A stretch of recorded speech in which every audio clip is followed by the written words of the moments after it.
And coming up today, what is the one military leadership lesson every corporate leader should adopt?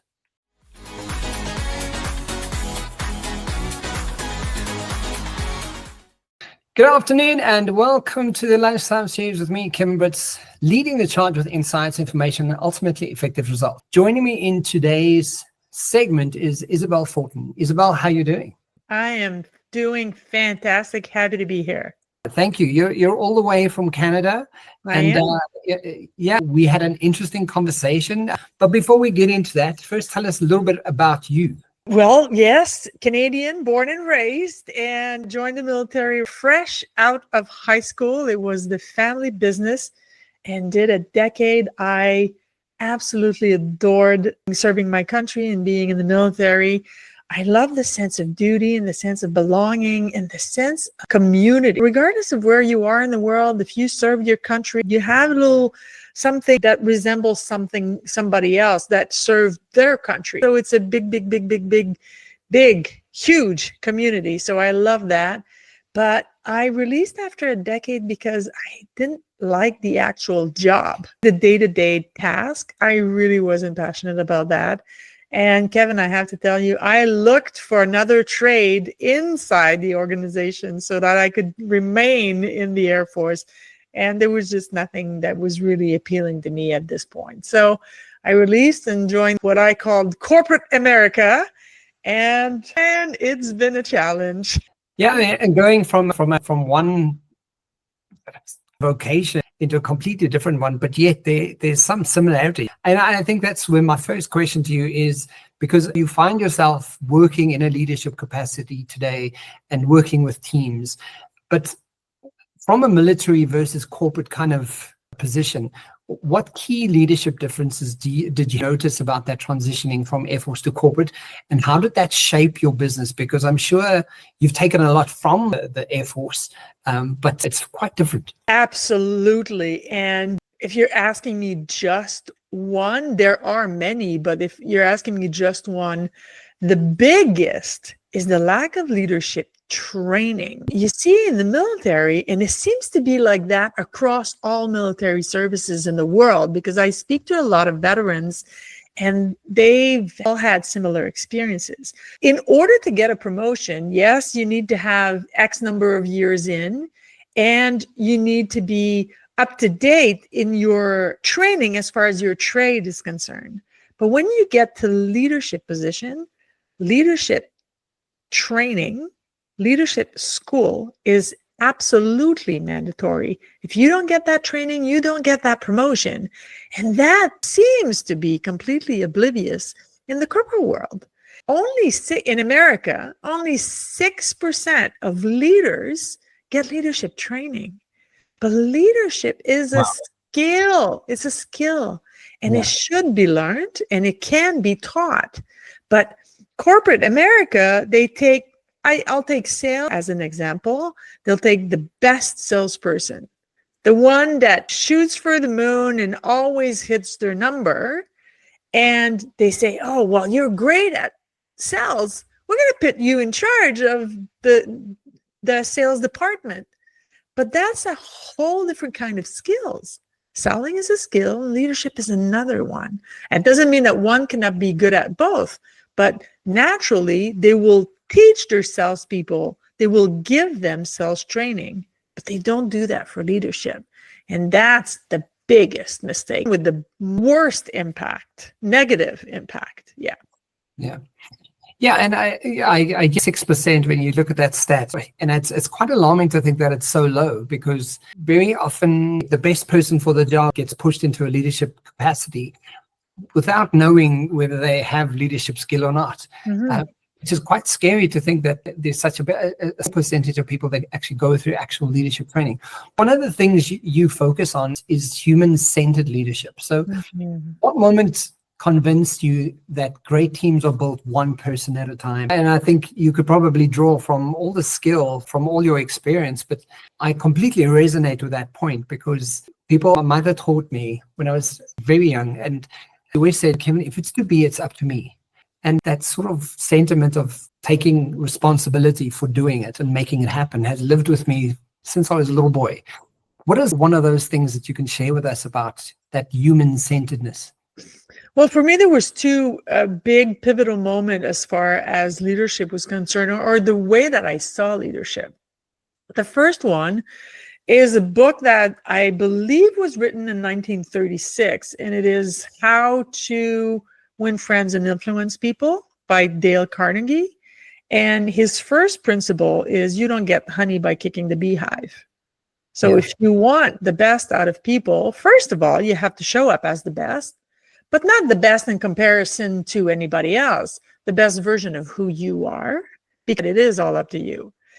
And the other thing is, one of the first bosses that I had in the military, so I was a rookie, so I was maybe 17 or 18 years old, and I am extremely headstrong. I'm opinionated. I to share my opinions, and back then was extremely bad at self-regulation.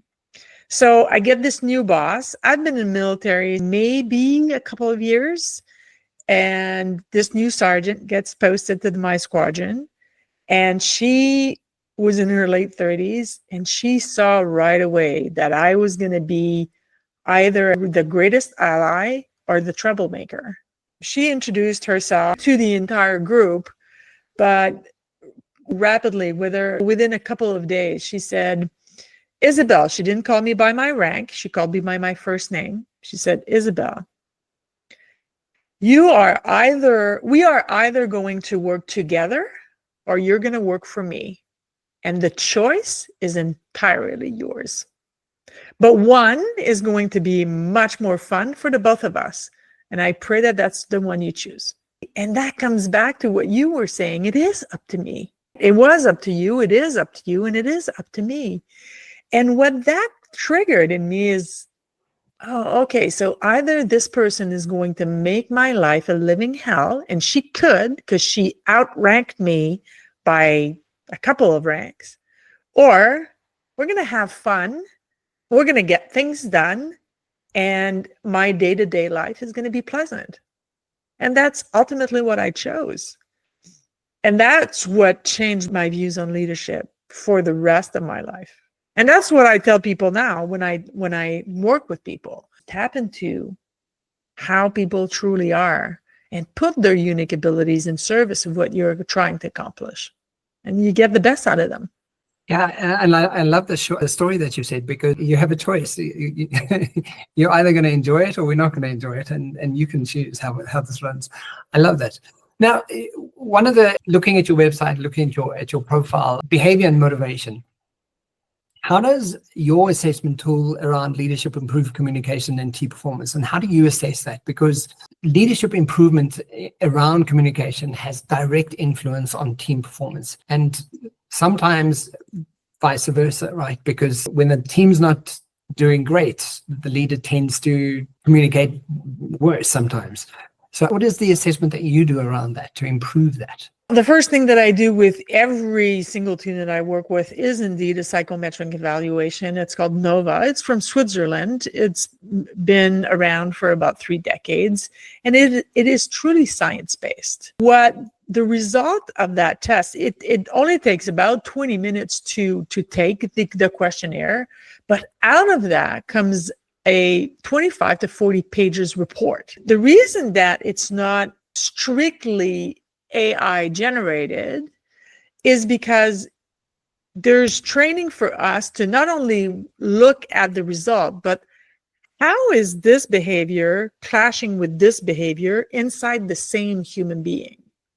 So when I do an assessment and I do a debrief, first of all, is when I show up for the debrief, I have the upper hand. And I'll explain. It's not a power thing, not at all. Is that by analyzing, I'm sorry, I woke up with my French brain this morning. So by analyzing the data, the cognitive preference of the person, the communication preference of the person, the behavioral preference of the person, when they show up for the assessment or the debrief, they've never met me. But I already know how their brain is wired. All of our needs as human beings are similar. When you look at the Maslow's needs, we all have the same needs. We need to eat, we need to sleep, we need to but when it comes to the actualization of our identity, that's when we differ. And most humans I meet, including myself, by the way, we don't know how we get that done. We literally don't know how our brain is wired, because that's what it is how is your brain wired? How do you face challenges? How do you react to conflicts?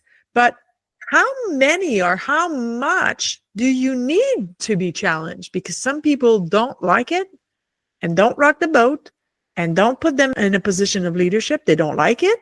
And some people actually crave it. And that's neither one is bad or good. They're both good. It's not a quote unquote bad personality. It is what is there. So as a leader, imagine how much time you save when you know what to say, how to say it, and first and foremost, how not to act with somebody, because you know they're going to be triggered when you act a certain way. Imagine how much time you save. Imagine if you can diminish the miscommunication by even just 50%. Imagine how much more productive your team is going to be. So there's another side to that. It is the leader towards every single individual on their team. But it goes further than that, because it is each team member with each team member. And when you know how to talk efficiently, how to communicate efficiently with another team member, well, your collaboration becomes, the result magnifies, right? It becomes bigger and more productive and more fun too, because why not? We spend the majority of our time awake, work. Why not enjoy it and have fun? It isn't supposed to be bad. And actually, there are more and more studies that when work is in the workplace, people are more productive. If you're more productive, it affects your bottom line. And I love that. That's part of what your assessment is really tapping into, is what is that motivation? What motivates that person instinctively? And like you say, when you have a bit of insight to the team and the team members that you're dealing with, that does allow for you to have a better, clearer understanding of how you would then approach the next situation. So to me, I also have a plethora of different assessments that I sort of use when doing this kind of work. But it really gives you insights that they don't necessarily say, or it's not always a conscious thing that they're aware of. But with assessments like these, and like you say, the scientific approach really supports what it is you're about to do. And you know what's really strange, just to add on to what you just said, what is really strange, and I tell that to entrepreneurs when I'm called to do a keynote speech on with a bunch of entrepreneurs, I always say there's two ways to get to know your employees on a human level. And unfortunately, most entrepreneurs to this day still choose number one, the first option. Yeah. And the first option is to try to guess what motivates your employees, try to guess what they respond to, try to guess why they react a certain way when you use certain words, or when you're being too concise or not concise enough, or try to figure out their cognitive preference or their behavior preference or their deep core motivations, and that's, the results are, so-so, and you're gonna have to invest a lot of time. Or you take an assessment, or you have a psychometric assessment done on your team, and you get the results right away. However, regardless of which tool you use, a psychometric assessment is as useful as a treadmill. It's the same thing. The treadmill, if you put it in your living room and every time you watch the telly, you're on it and you're walking, you're going to get a lot of results, right? And if you put it in the basement and all it's doing is collecting dust, then you're not going to get results. Well, it's the same thing with a cognitive or psychometric assessment. Is what do you do with the results? If you actually adapt your leadership, adapt your communication, adapt what you do, adapt the task assessment, even the task delegations, even, well, then you're going to get your money's worth. And if you look at the report and you say, oh, that's nice, and you keep on being the way that you've always been, well, then good luck with that. You've just wasted your money. Yeah, absolutely. So now leading off from behavior and motivation is a question around empathy and adaptability. It's a crucial part of leadership today. And very often, and I think it's probably, if we look at leadership publication and leadership content in the world today, there's so much information around empathy that it's almost, people have almost become numb to the word. They don't really understand. And sometimes when they think they're empathizing, they are over emotional about the situation. So there's a very fine line of understanding what empathy really does and how that adaptability is crucial for leadership. How is that? What is the approach that you take to develop that with leaders? I always tell my leaders it's empathy, not sympathy. Empathy is being able to understand how the other one functions in the world. Sympathy is taking their problems on and putting it on yourself to resolve. And that's just not sustainable. So for me, the three pillars are extremely important, which are empathy, adaptability, humility. Because it takes humility to be truly empathic. And that's usually what they're lacking, especially in big corporations when they've climbed the ladder and they've worked extremely hard to get there.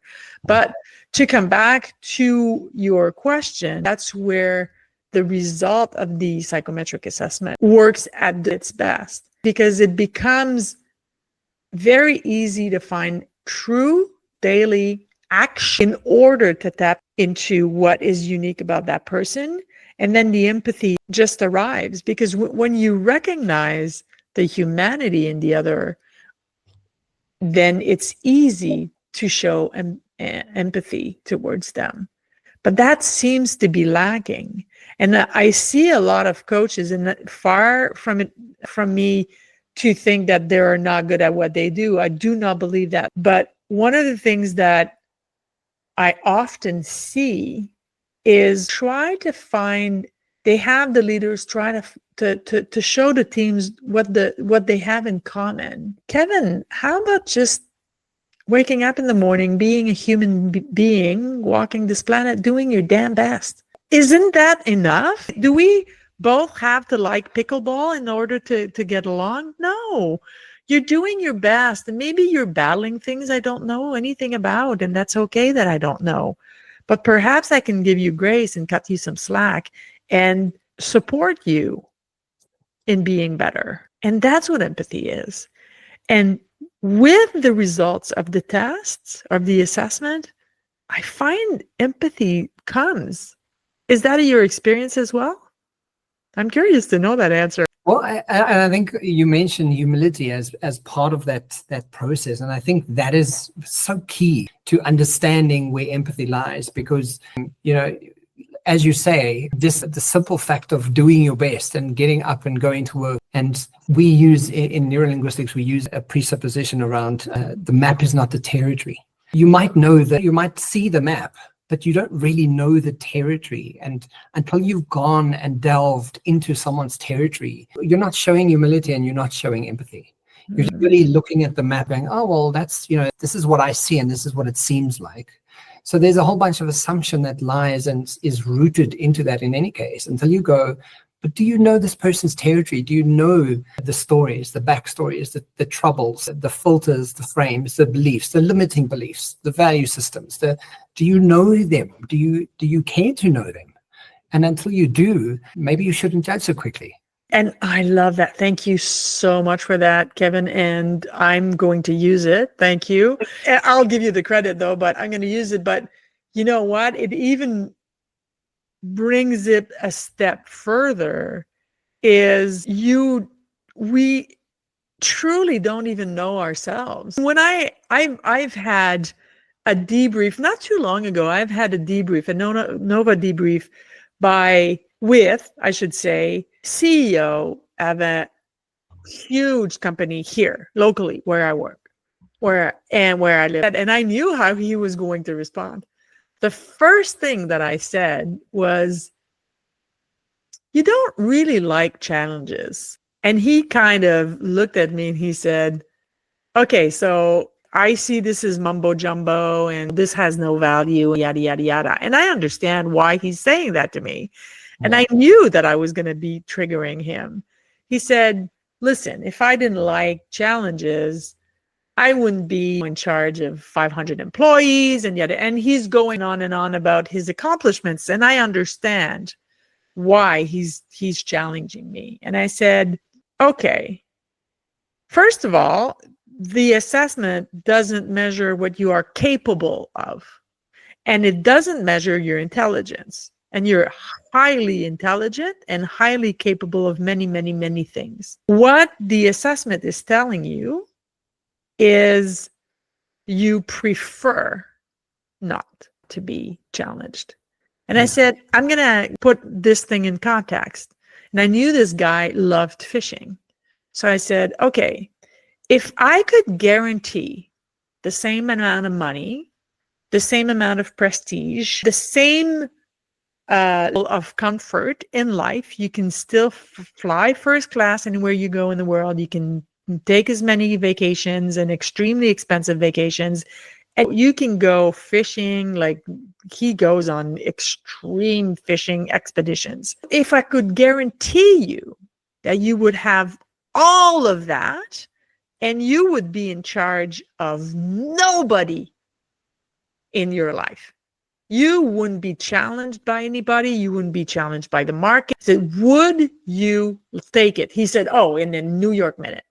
I said, then there you have it. Because it's not what you're capable of doing. It is your behavioral and cognitive preference. But if you actually live inside your preferences, you're just happier and healthier, and your life is more fun. And right now, from what I'm getting from your reaction, I don't think you're having a lot of fun. And he wasn't. I knew that just by looking at his results. So the reason I share this is because we get stuck inside our own brain thinking that we know how it's connected, but we don't. And I don't think we're supposed to, because it's literally trying to read the label from inside the bottle. So we need that other person. We need that coach, that friend, that sibling to be a mirror and say, are you sure? Yeah. And I think that ties really well into this question about retention, because leadership in itself, because it is such an intrinsic role that it plays in environments, what role do you think that leadership plays improving employee retention engagement? Because I think retention for so many different organizations, different types of marketplace, different environments, retention can be skyrocketing unnecessarily. But when you start looking at what is happening in the environment, very often, and making a generalization, but very often leadership is attached to the retention of the environment, whether people want to stay there or not. What role, from your perspective, what could you share there? Well, I have two sentences for you. The first one is people leave bosses, they don't leave jobs.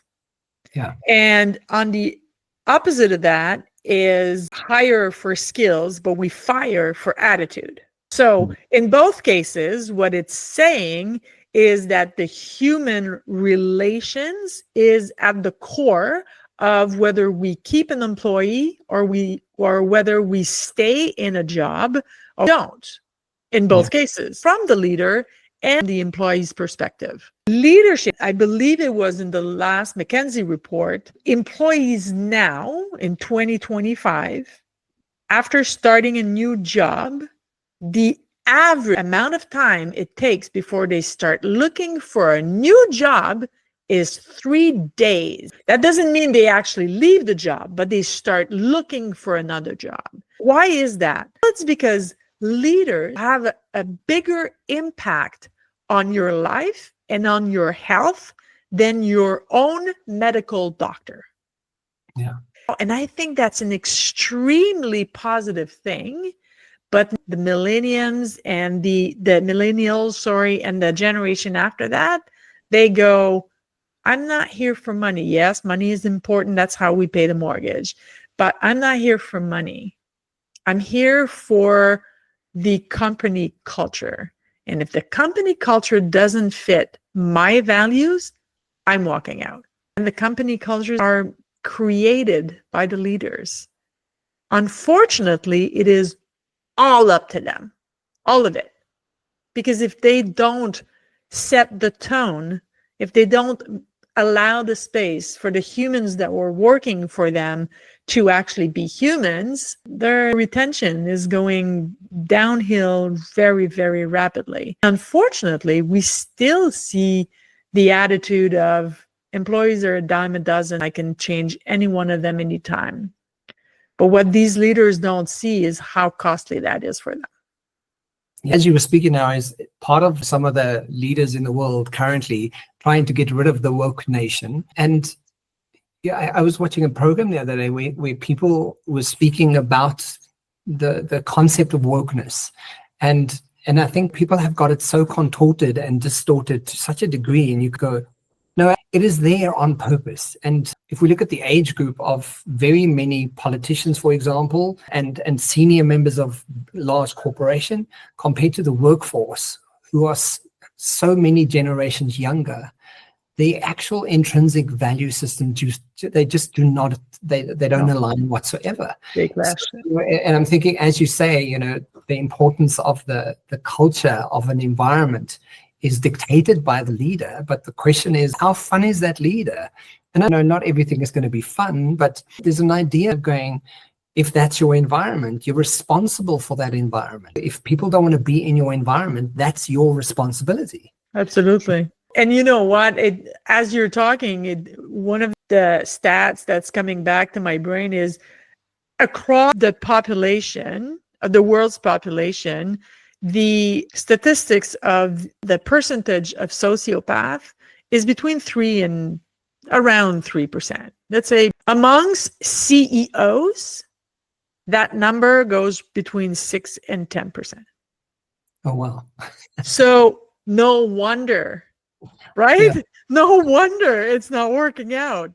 It's crazy. Because it's the sociopath that made it all the way to the top.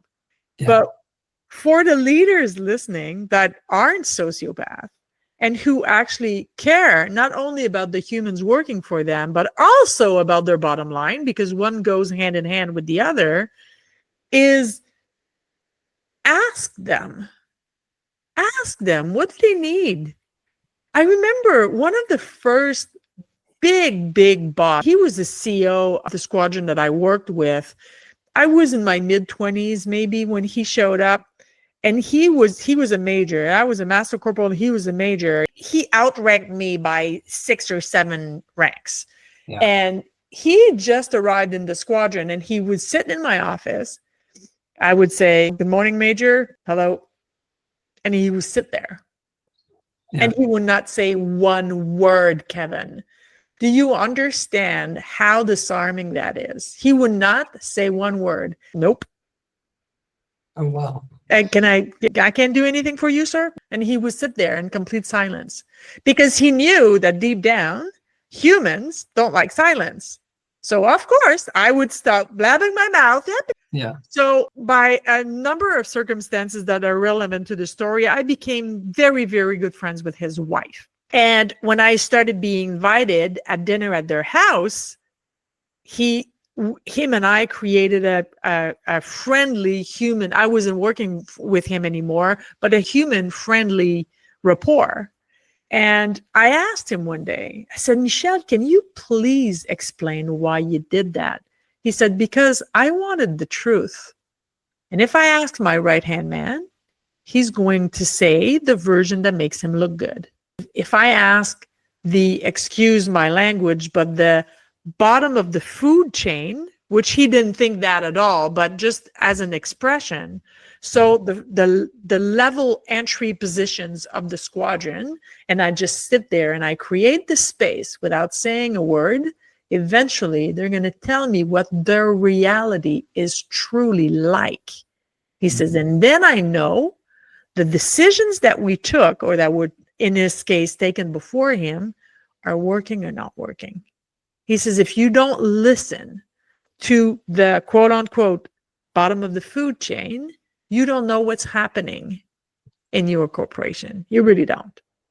Yeah. And that's the first thing that you got to do, is to figure out what's their life like. Yeah, and it kind of circles back to the map is the territory, and you just get to the insides and see from their reality. Absolutely. Your website is againsttheordinary.org, and it's quite the peculiar name. So what does this mean? What does it mean to you, and how can leaders break corporate norms for better teams? Well, Against the Ordinary came to me. I was the keynote speaker in an event in Detroit, and I just spur of the moment told the leaders that I was the audience, that were all leaders, and I said, go against the ordinary of being the command and control leader. And that's where it came from. And because I truly am a misfit, and I'm damn proud of it. I have, for the people that are listening and not watching, I have purple hair. I'm 5'10". I don't fit in a box. I just don't. I'm too tall. So that's how that came. That was going to be the name of the company, was Against the Ordinary. And what was the second part of your question? I apologize. How can leaders break from the corporate norms for better teams? By remembering, first and foremost, by remembering that humans are at the center of everything that you do. 100% of your collaborators are humans, 100% of your employees are humans, 100% of your investors are humans, and 100% of your clients are humans. And I remember listening to Richard Branson in an interview at the BBC. The interviewer asked him how he took care of his clients, and he has a goofy face and laughs. He takes everything, he seems like he takes everything as a joke. I'm sure it's not, but he's a very cool and chilled guy. And he smiled and he said, oh, I don't. I take care of my people and they take care of my clients. Yeah. And that's what it is. There to connect on a human level with the people that work with you or for you. Dare to connect on a human level with your clients on a human level. What are their days like? Truly, what's the end user and how are you improving their lives? And that improves your bottom line. So that's how you get what you want. I love that. And last question, just to connect our military to leadership. If there was one military leadership lesson every corporate leader should adopt, what would that be? The mission comes first. And I'll explain that because it sounds like it's opposite to what I've been saying all this time, but it isn't. It's actually quite the same thing. When the mission comes first, you don't let ego be in the way of being productive. So if the rookie employee is extremely good at something in particular, they get to do that job, even if the person that has been doing it for X number of years has X number of years of experience doing it. You give the task to the best person in the team for that task. Why? Because when you do that and you tap into the unique abilities of everybody, every single individual feels seen, heard, and valued. Why? Because they are seen, heard, and valued. So imagine how much more you're going to get out of this person. They feel engaged. The amount of mistakes lowers. The team becomes more efficient. And that also has the bonus effect of having a ripple effect in their personal lives. If you like your job, how do you show up at your dinner table? Yeah. Everybody wins. Everybody wins. I love that.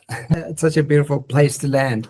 It's againsttheordinary.org. If people want to get hold of you, that's where they can go. Guys, you'll find the link in the description below.